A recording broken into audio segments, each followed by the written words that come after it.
Tansei, welcome to APTN National News Daytime, and thank you for joining us on this Friday. Evacuation efforts are underway in the Northern Ontario First Nations community of Kashechewan. It's the latest chapter in the long story of contaminated water plaguing the community. CTV's Adrian Gabriel now with what they've been enduring for decades.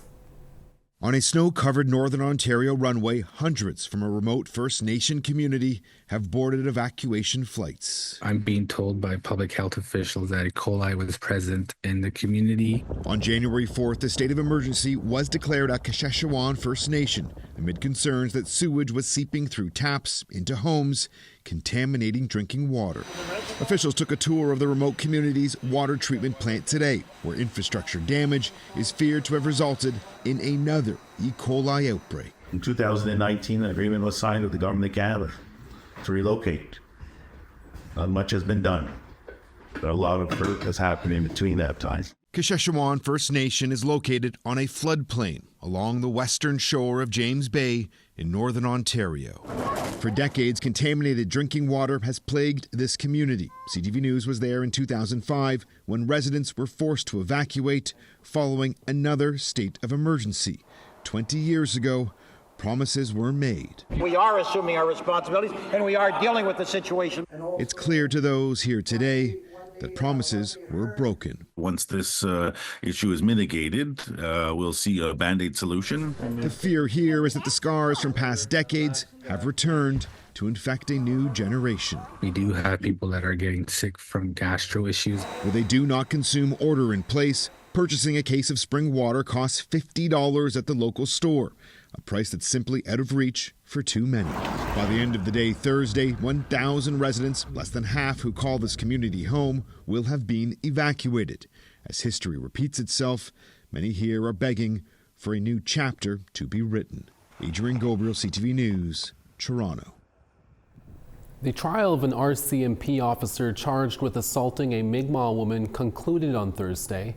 The Crown and defense called their final witnesses, including testimony from the accused. APTN's Angel Moore reports to us from the Woodstock Provincial Court. RCMP Corporal Andrew Whiteway was the last witness for the defense. He testified he punched Christina Gillis twice in the face with a closed fist because she was resisting arrest. Corporal Whiteway is charged with aggravated assault. The incident happened on June 13, 2024. Gillis called 911 because her daughter was in distress and ran into the woods.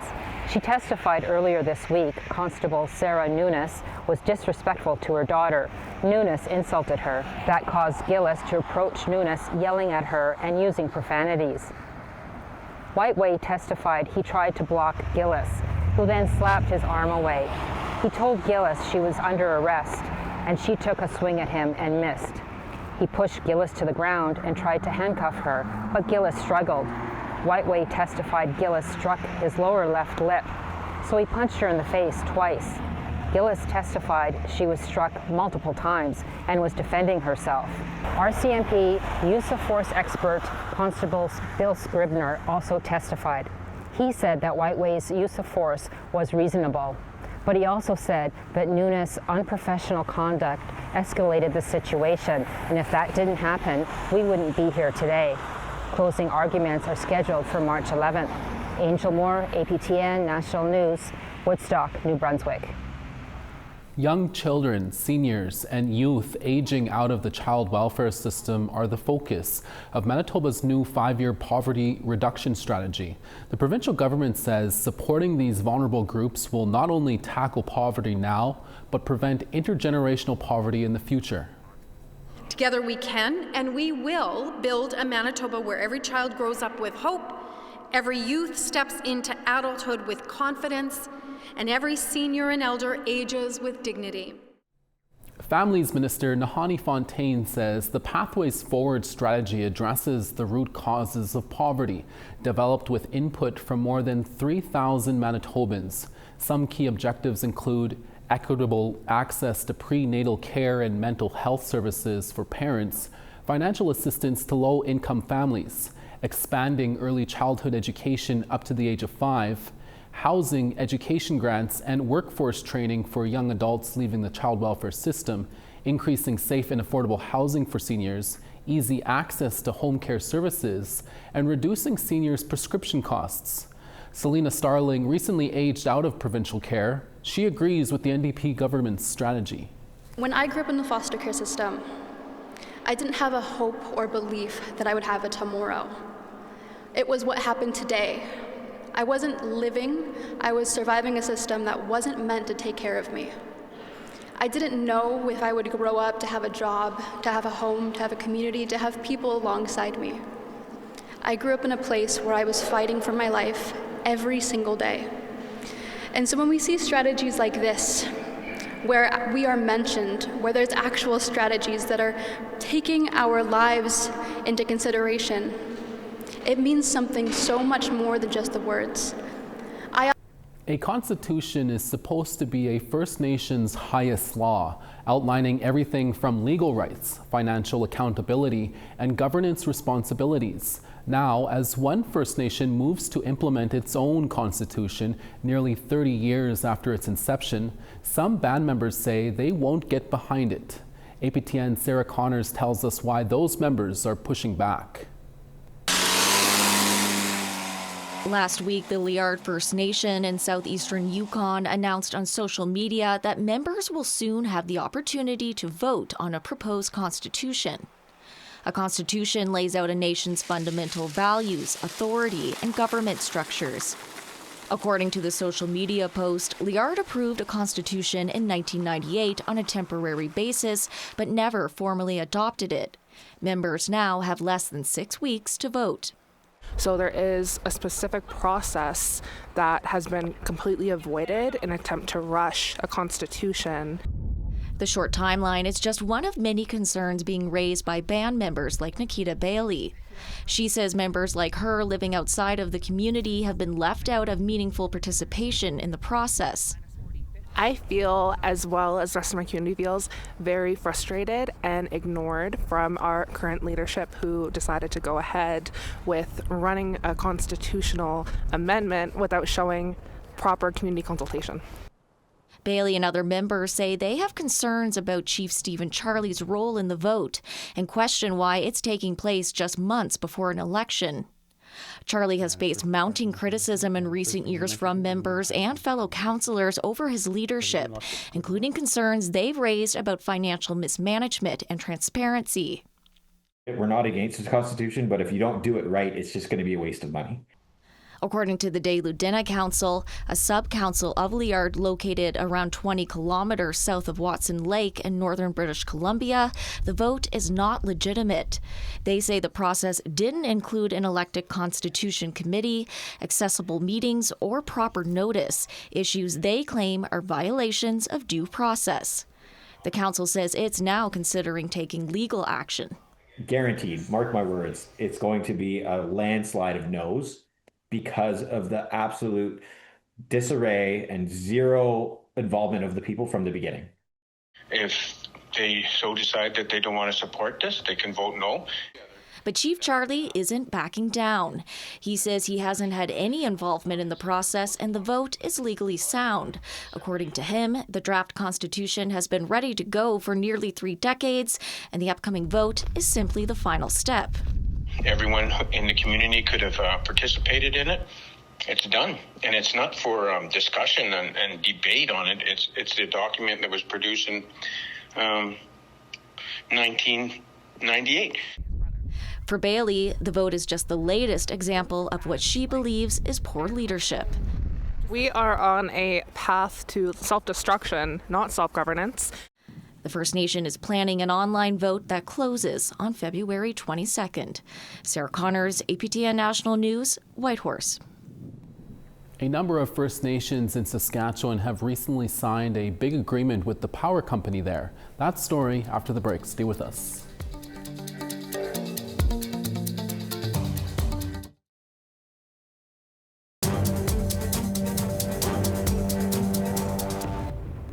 Welcome back. SaskPower has signed an agreement to build and operate an Indigenous-run 100-megawatt solar power facility near Lejourde, Saskatchewan. The ceremonial signing took place at the First Nations University of Canada earlier this week. CTV's Damien Smith brings us the details. Pen to paper makes it official for the construction of a 100-megawatt solar project. Called Mino Gizis, the facility will be located in the municipality of Lejourde, 45 minutes southeast of Regina.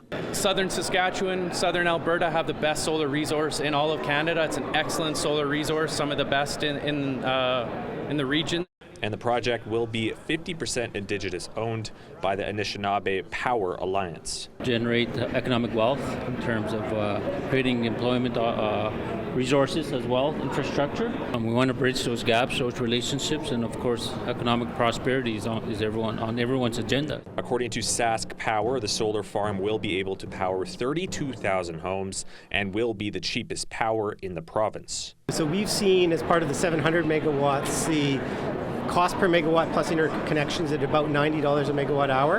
And I can tell you that this project that we announced today is the lowest cost power out of all of our solar procurements. When construction starts in 2027, Neoen looks to hire 350 people, with 75% of them being Indigenous.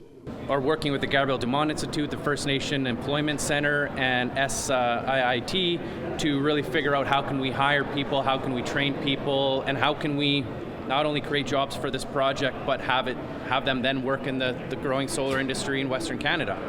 According to SaskPower, Mino Gizis is going to be one of the larger facilities across Saskatchewan and is expected to be complete by 2028. Damien Smith, CTV News, Regina. A new episode of Nouvelle Nationale airs tonight with host Kim Sullivan. She joins us now with a look at what we can expect for tonight's show. Tanse, Kim. Hey, Creason, happy Friday. The whole province of Quebec still buzzing about our Premier François Legault's resignation. This past Wednesday, we spoke with a chief as well as a minister about the impact that this will have on Indigenous issues. We also present an amazing new service for Indigenous pregnant women in the region, and we present the second part of our sit-down interview with the new mayor of Montreal. All that tonight at 6:30 Eastern. Join us. Thank you, Kim. It is with heavy hearts that we share that APTN News founding director Dan David has passed on to the spirit world. He died last Monday on January 12th, and we are still learning the circumstances around his death. Dan David was Gunyan Gahaga, or Mohawk, born in New York but raised in Kanesatake territory near Montreal. He was known as a humble and friendly man who said he wanted to be a journalist ever since he read his first newspaper. He helped launch APTN National News in 2000, hiring and mentoring many of our news staff who are still here today, and he strived to always bring you the best Indigenous-focused news. His talents and knack for telling stories took him around the world, from Norway and Indonesia to South Africa, training future journalists and strengthening newsrooms across the country. Dan David will remain in the hearts of so many, and the world of journalism will miss you. We will have more on Dan David on tonight's newscast, including a story on our website. It will include memories of him and his work from members of our news team. Our next guest is the talented CB from Mistissini Cree Nation in Quebec. We'll be right back with that interview.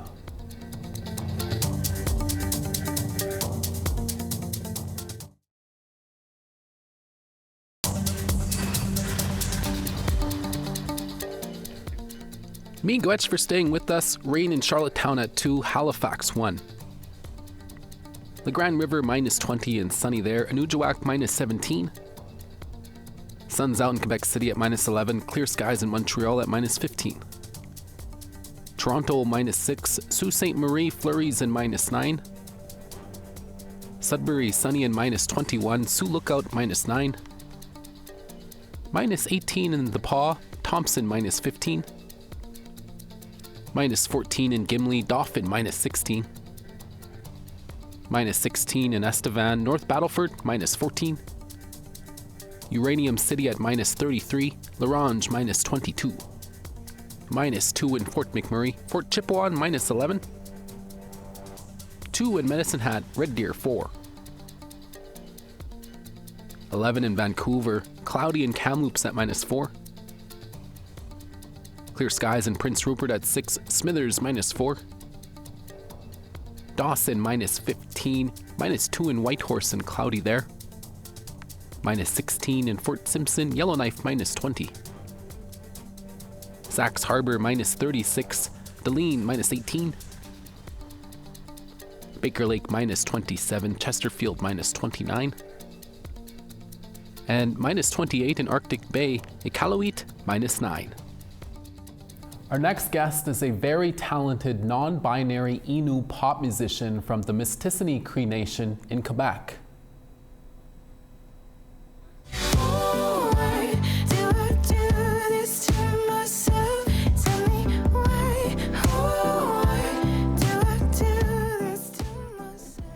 Sebi, which means river in the Eastern James Bay Cree language, recently released their self-titled EP late last year.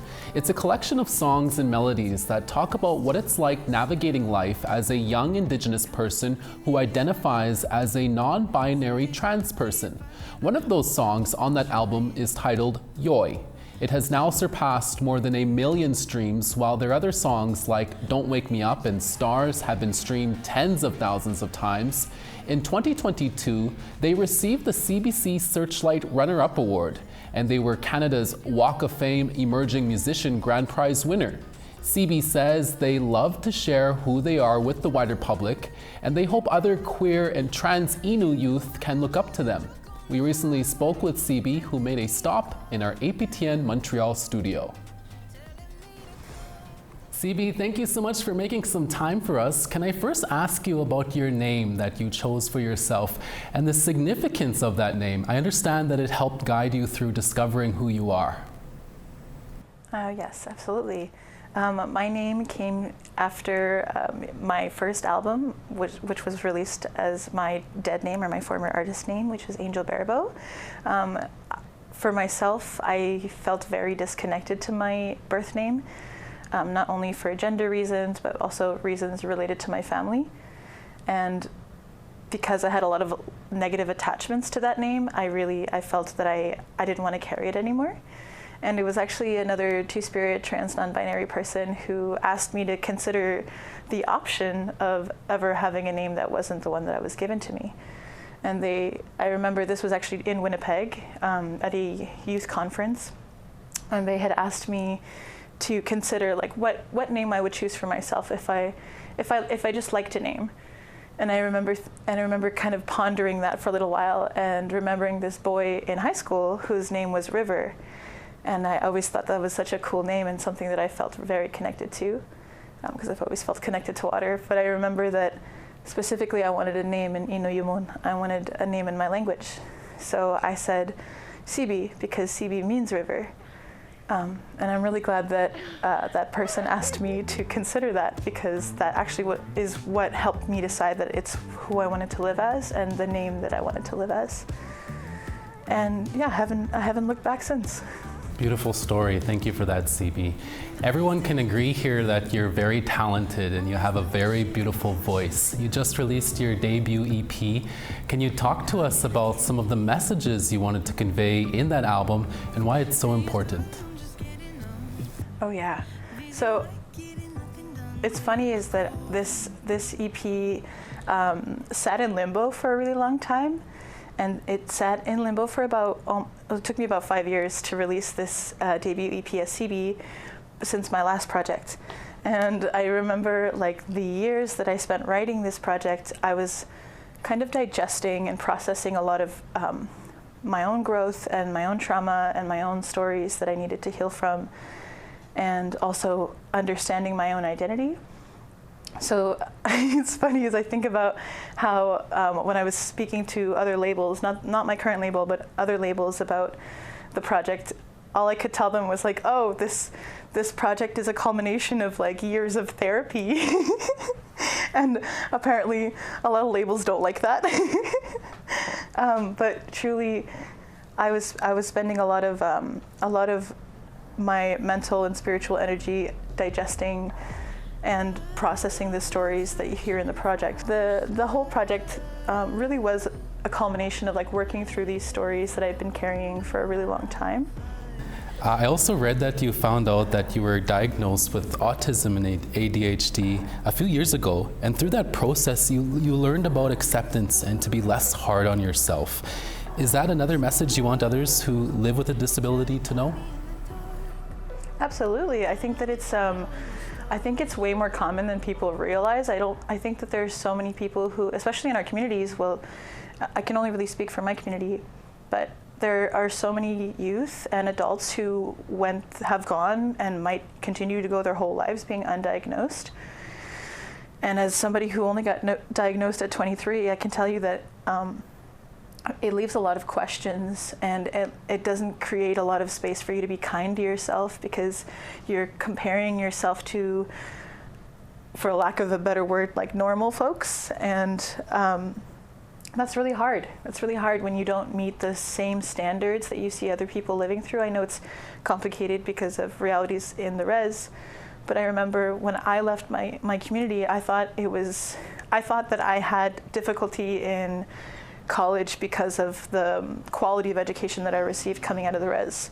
But I actually came to realize that it wasn't just the quality of education that I received, but also the fact that I was undiagnosed, and I was trying to swim and keep up with everybody who's experiencing the same courses and stuff that I was. Finally, CB, do you have any words of wisdom for other young Indigenous artists out there who want to get their music careers started? Oh yeah. Okay.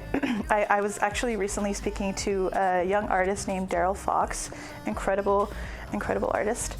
And what I was telling him, he was asking about how to kind of get more shows and stuff, and he was preparing for live shows. And one thing that I really want to tell Indigenous folks is, like, you have to use your network, and you have to I really want to encourage folks to participate in networks like the International Indigenous Music Summit. That for me was probably one of the most pivotal moments in my career, was interacting with them and then also accessing the community that they've created over the past few years. And I think that that's like probably one of the biggest tools that I've received as an artist, as an Indigenous artist. And I want to see that community grow, and I want to see more young people entering that community and showcasing and interacting with Indigenous folks that come from all over the world. And I think it's just a great way to build your network and realize how vast how vast the Indigenous music scene is. Totally, yeah. CB, that's all the time we have. Thank you so much for chatting with us today, and please come back on the show again in the near future. Thank you. Please, anytime you want, Creason. And that's your daytime newscast for this Friday. Savannah Kelly will be back for your evening newscast in a few hours. Please join us then. From all of us at APTN National News Daytime, hi miigwech masicho. Thank you for watching, and we'll see you again next Monday. Ekse.